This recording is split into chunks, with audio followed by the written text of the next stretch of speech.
So let's get to it.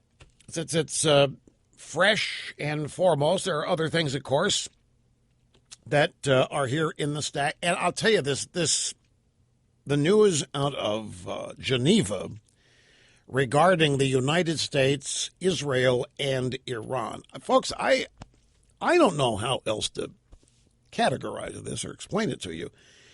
This man, Barack Obama, is fundamentally transforming this nation in ways that they're going to be next to impossible to reverse in many ways. The longer he goes, do you realize that there has been, the regime has been secretly working behind the scenes to lift the sanctions on Iran. Iran is going to have the sanctions lifted without making any concessions in their nuclear program.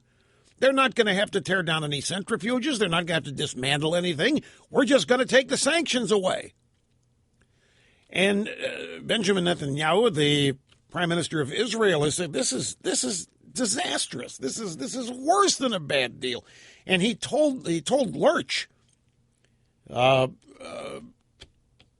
And by the way, some have asked, I need to dispel something right quick. You know, Liberty, the talking horse in Rush, Revere, and the Brave was not modeled after John Kerry.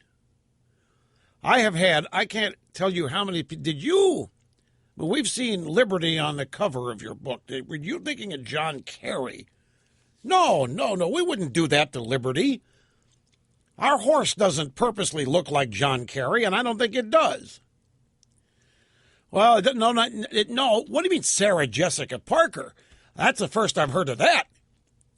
A broadcast engineer just asked me if we modeled Liberty after Sarah Jessica Parker. No, nor did we model Liberty after John Kerry.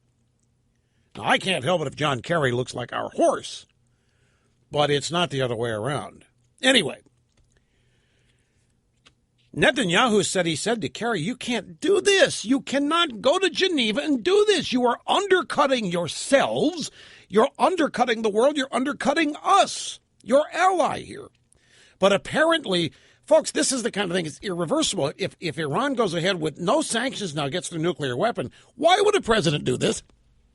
What possible reason, explanation could there be for basically removing the impediment to the world's perhaps number one terror state acquiring nuclear weapons? Why would anybody in the United States want that to happen? What is the benefit?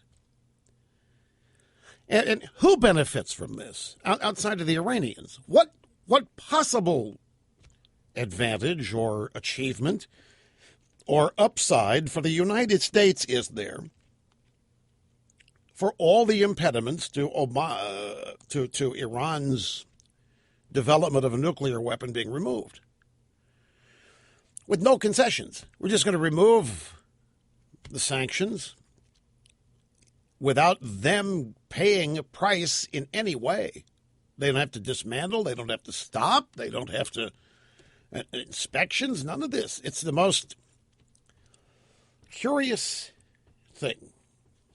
And we'll get to that in greater detail, although that's pretty much it, other than for sharing people's reactions.